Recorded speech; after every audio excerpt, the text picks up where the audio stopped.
हमारे नबी जी कहीं दिखाई नहीं दे रहे हैं, बताओ मेरे नबी जी कहाँ हैं? नहीं तो मैं आज तुम सबको खत्म कर दूंगा। तब मुनाफिकों ने कहा, ए उमर, यकीन करो हमने तुम्हारे नबी को कहीं नहीं देखा। तब हजरत अबू बकर ने हजरत उमर से कहा, उमर चलो हम आगे की सड़क पर जाकर देखें, वहाँ कुछ चरवाहे रहते हैं, हो सकता है उनसे पूछने पर हमें दयालु नबी जी की कोई खबर मिल जाए। फिर वे दोनों आगे की ओर चलने लगे। कुछ दूरी पर उन्हें कुछ चरवाहे दिखे। हजरत उमर ने एक चरवाहे से पूछा, क्या तुमने इस रास्ते से हमारे नबी जी को जाते हुए देखा है? तब चरवाहों में से एक ने कहा, आज 3 दिनों से पास की गुफा में एक व्यक्ति लगातार रो रहा है। उसकी रोने की आवाज के कारण हमारे जानवर भी 3 दिनों से न तो पानी पी रहे हैं और न ही घास खा रहे हैं। दूध देने वाले जानवरों के बच्चे भी दूध नहीं पी रहे हैं। ऐसा लगता है कि हमारे जानवर भी 3 दिनों से रो रहे हैं। भाई, अगर तुम अपने उस आदमी को ले जाओ तो शायद हमारे जानवर फिर से खाने पीने लगे। तब हजरत अबू बकर ने हजरत उमर से कहा, उमर, जिसकी रोने की वजह से जानवर भी खाना पीना छोड़ चुके हैं वह और कोई नहीं हो सकता, वह हमारे नबी मोहम्मद ही हो सकते हैं। इसके बाद हजरत अबू बकर और हजरत उमर गुफा की ओर चल पड़े।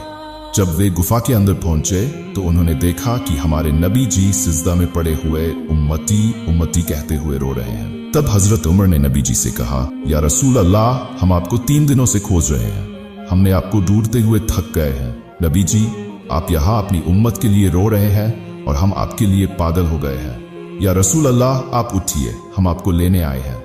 लेकिन नबी जी सिजदा से अपना सिर नहीं उठाते। तब हजरत अबू बकर ने नबी जी से कहा, या रसूल अल्लाह, आप उम्मत के लिए इतना रो रहे हैं, हुजूर आप अपना सिर उठाए। मैं अबू बकर अपनी तमाम जिंदगी की इबादतें आपकी उम्मत के लिए बख्शीश कर देता हूँ। फिर भी नबी जी ने अपना सिर नहीं उठाया। इसके बाद हजरत अबू बकर और हजरत उमर वापस लौटने लगे।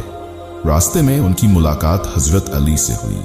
तब हजरत अबू बकर और हजरत उमर ने हजरत अली को सारी बातें बताईं। फिर हजरत अली घर जाकर माँ फातिमा और हसन हुसैन को लेकर गुफा की ओर चले। तब हजरत फातिमा ने नबी जी से कहा, अब्बाजान, आप कैसे कर सकते हैं? आज 3 दिन हो गए हैं और आपने हमें भुला दिया है। हमने आपको हर जगह ढूंढा है। आपके नाती हसन और हुसैन भी रो रहे हैं। अब्बाजान, आप उठिए, हम आपको लेने आए हैं।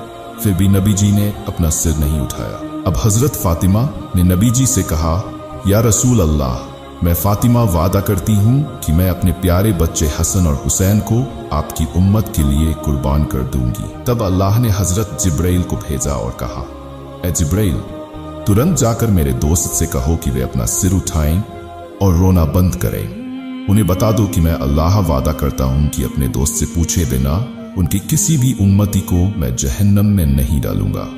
इसके बाद हजरत जिब्राइल अल्लाह के नबी के पास आए और अल्लाह रब्बुल आलमीन का संदेश सुना दिया। तब हमारे नबी ने सिजदा से अपना सिर उठाया। इस प्रकार एक और घटना है। किसी एक ईद के दिन सुबह हजरत हसन और हुसैन माँ फातिमा के पास आए और बोले, अम्मा जान, आज ईद का दिन है, सभी बच्चे नए कपड़े पहन रहे हैं, हमारे नए कपड़े कहाँ हैं? तब माँ फातिमा ने मजबूरी में कहा, बेटे तुम लोग नहा कर आओ, तुम्हारे नए कपड़े दर्जी की दुकान पर तैयार हो रहे हैं। ये सुनकर हजरत हसन और हुसैन खुशी खुशी नहाने चले गए। अब माँ फातिमा नमाज पढ़ने लगी।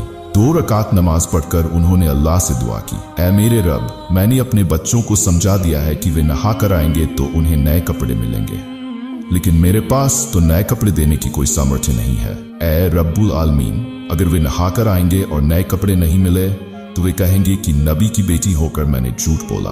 अल्लाह, अब मैं क्या करूं? ये सब कहकर माँ फातिमा अल्लाह के दरबार में फरियाद करने लगी। जब माँ फातिमा ने अपनी मुनाजात पूरी की, कुछ ही समय बाद उन्होंने देखा कि हजरत हसन और हुसैन रदियल्लाहु ताला अन्हु 2 पैकेट हाथ में लिए घर में दाखिल हुए।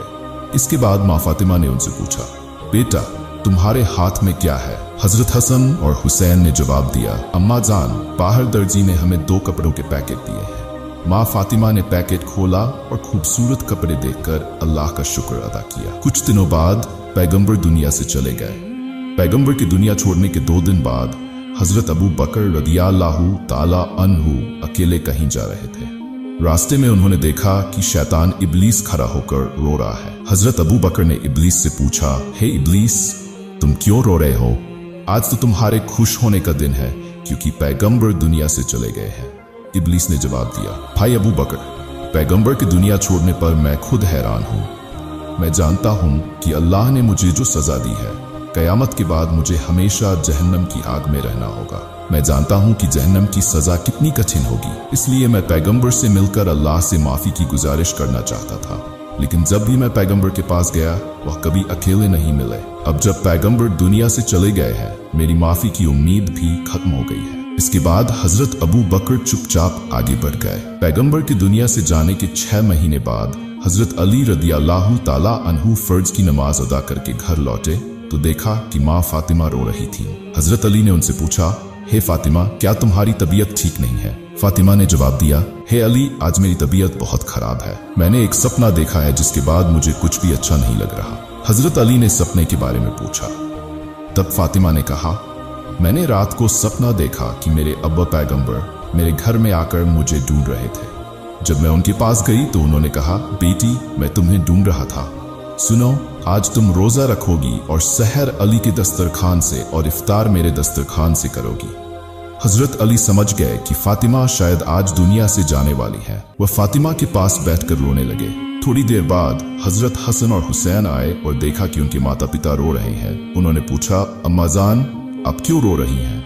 माँ फातिमा ने कहा, बेटा, तुम अपने नाना के रोजे से घूम आओ। हजरत हसन और हुसैन जब पैगंबर के रोजे पर गए तो पैगंबर ने उनसे पूछा, आज तुम यहाँ क्यों आए हो? मेरी माँ आज दुनिया से जाने वाली है। ये सुनकर वे घर लौट आए और माँ फातिमा और हजरत अली से कहा, हमारे नाना ने कहा है कि अम्माजान आज दुनिया से चली जाएंगी। ये सुनकर माँ फातिमा और हजरत अली और जोर से रोने लगे। शाम को माँ फातिमा की तबीयत और बिगड़ गई। उन्होंने हजरत अली को बुलाया और कहा, अली, मैं तुम्हें 3 बातें कहना चाहती हूँ और तुम वादा करो कि तुम इन्हें मानोगे। हजरत अली ने वादा किया। माँ फातिमा ने कहा, पहली बात यह है कि मैंने तुम्हारे साथ घर बसाया और अगर मुझसे कोई भूल चूक हुई हो तो मुझे माफ कर देना। हजरत अली ने कहा, तुम्हारे जैसी पत्नी पाकर भाग्यशाली होगा। अगर मुझसे कोई गलती हुई हो तो तुम भी मुझे माफ कर देना। दूसरी बात यह है कि मेरे जाने के बाद तुम दूसरी शादी कर लेना और हफ्ते में 1 दिन हसन और हुसैन को अपने सीने से लगाकर सोना। तीसरी बात यह है कि मेरे जाने के बाद मुझे रात के समय दफन करना ताकि कोई मेरी लाश न देख सके। इसके बाद माँ फातिमा दुनिया से रुखसत हो गई। हजरत अली, हसन और हुसैन रो रहे थे। हजरत अली को दफनाने के लिए 4 लोग चाहिए थे, लेकिन वहां केवल 3 लोग थे। तभी हजरत अबू ज़र गिफारी रदियल्लाहु ताला अन्हु घर में आए। इसके बाद सब मिलकर माँ फातिमा रज़ियल्लाहु ताला अन्हा के जनाजे को कब्र में उतारने लगे। उन्होंने बताया कि उन्होंने सपने में पैगंबर को देखा जिन्होंने कहा था कि फातिमा आज दुनिया से चली गई है और उनकी मदद के लिए जाओ। फिर हजरत अबू ज़र गिफारी रज़ियल्लाहु ताला कब्र से मुखातिब होकर कहने लगे, ए कब्र, क्या तुम जानती हो कि आज तुम्हारे अंदर किसे छोड़ा जा रहा है? आज तुम्हारे अंदर जन्नत की औरतों की सरदारनी माँ फातिमा रज़ियल्लाहु ताला अन्हा को छोड़ा जा रहा है। सावधान रहना ए कब्र, तुम उनके साथ अच्छा सलूक करना। कब्र से कोई आवाज नहीं आई। फिर हजरत अबू ज़र गिफारी रज़ियल्लाहु ताला अन्हु ने फिर कहा, ए कब्र, आज तुम्हारे अंदर उस शख्सियत को छोड़ा जा रहा है जो शेर खुदा हजरत अली रज़ियल्लाहु ताला अन्हु की पत्नी थी। फिर भी कब्र से कोई आवाज नहीं आई। इसके बाद हजरत अबू ज़र गिफारी रज़ियल्लाहु ताला अन्हु ने फिर कहा, ए कब्र, आज तुम्हारे अंदर उस शख्सियत को छोड़ा जा रहा है जो जन्नती नौजवानों के सरदार हजरत हसन और हजरत हुसैन रज़ियल्लाहु ताला अन्हुमा की माँ है। सावधान रहना, तुम उनके साथ कोई बुरा सलूक मत करना। फिर भी कब्र से कोई आवाज नहीं आई। अब हजरत अबू ज़र गिफारी रज़ियल्लाहु ताला अन्हु ने फिर कहा, आज तुम्हारे अंदर उस शख्सियत को छोड़ा जा रहा है